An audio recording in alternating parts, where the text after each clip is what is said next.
Hey guys, it's Carter. Welcome back to the channel. Hope you guys are all having a fantastic day today. Now in today's video, we are going to be talking about time frames for your trades. We're going to be talking about what time frames should you be using for your entries and just your general checklist. So I hope you guys all enjoy it. If you guys do, hit that like button, subscribe, and if you guys want to learn more about trading and swing trading in the market, check out our school. You know, we have private live streams, quizzes, lectures, a group chat. But more importantly, we actually teach you to trade. It's not a get-rich-quick scheme. It's not alerts or anything like that. We teach you honest strategies that you guys can use to start making money. So check it out down below. And we have our Black Friday sale for 51% off. So check it out. It's only going to be valid for another week, and then that code does expire. So, you know, do it now. And let's jump into this. So with your swing trades here, swing trading is a lot different than day trading. Those are really the two main ways traders make money in the stock market.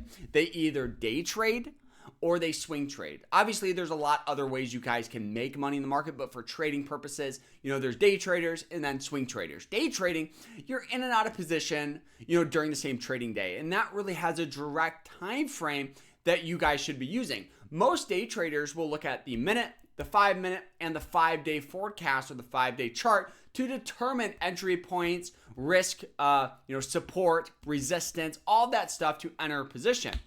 Now, swing trading is a little different. Swing trading, I use the daily and I use the hourly. Let me show you. So this is a stock here that we recently took a position on. Now, right now we're on the hourly forecast. So what that means is each one of these, each candlestick represents 1 hour of trading. So there will be highs, there will be lows, and the closing price. So now here, one of the things here with trading is, you know, one time frame could be telling you one thing and another could be telling you another. So my biggest recommendation that I could give you is to use a longer time frame. So like the daily for general checklist. So this will kind of add a position to your watch list. You know, maybe a stock has sold off down to some sort of support line, moving average line, or whatever it may be. And then use lower time frames for breakouts, use lower time frames for entry points and exit points. Let me show you what I mean. So looking at AEM here, we notice the stock has this beautiful upward trend here. I'm sure you guys have watched other videos where I talk about this position, but we'll just go through it real quick. Upward trend, sold off down to the 90-day moving average line, and it continued to break through that. If we would have entered on the 90-day moving average line, there's a very good chance we would have gotten stopped out. But if we would have looked at the hourly time frame, you guys will see that it was still on this general downward trend. So you want to look at a lot of different, other time frames here. Going back to the daily, you guys will see the RSI was trading for about a 28. So the last time it was trading for a 28 was back in here where we had this, great move there. So now here, what we see is the stock sold off. It's undervalued on the RSI. It's on that 90-day moving average line support. Going to the hourly again, you guys can see it just selling off. So you don't want to get in on the sell-off, right, on this dip down. You want to get in on that trend reversal. So you guys can see the stock popped up. This would have been the best entry point for this position, right? You could have entered on that breakout, set your stop loss just below $74. So let's pull up our risk and reward calculator here. So we could have set our stop loss just below about $74 here. Entry point on that breakout for a target price back up to resistance would give a 4-to-1 risk and reward, which is really good here. Now, what we did is actually we missed that initial breakout. You guys can see we're kind of curled down and formed this trend line, as you guys can see right here. Now, what I did is I actually got in at $78 and about 50 cents. So let's pull up our trading journal here so you guys can kind of see. Let's go to weekly overview.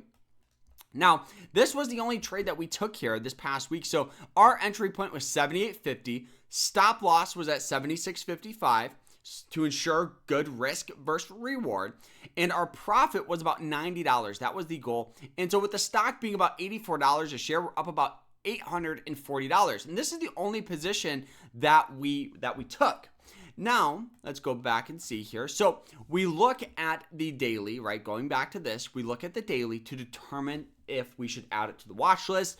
We use lower time frames to do entry points. That's a very, very good way to ensure you're going to be choosing stocks that pretty much have confirmation of breakout, confirmation of trend reversal, and I think that is what every trader should do for your trades, is to look at several different time frames here. So let's go ahead and look at another stock here that we had on our watch list. So this is ticker symbol CDP here. CDP has that very similar thing that we look for. Stock on that upward trend, sold off down to that 90-day moving average line. That's why we added it to the watch list. It was also a 27 on the RSI, which is a very, very undervalued spot for the stock. But you don't want to imagine if we're just watching this. We don't want to enter like this, right? Because the stock could continue to sell off, right? So you want to go to a lower time frame like that hourly here, and you guys can see that general trend line. Great breakout, entered here. You could have kept our stop below 29, and the stock has rallied its way up.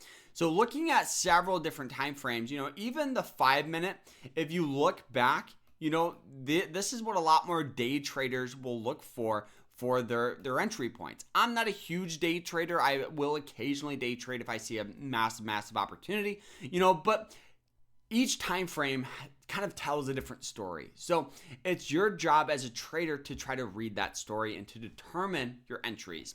Now, this right here is our trading journal. I would highly recommend this. I'll put it in our link in the description. It's going to be under trading journal.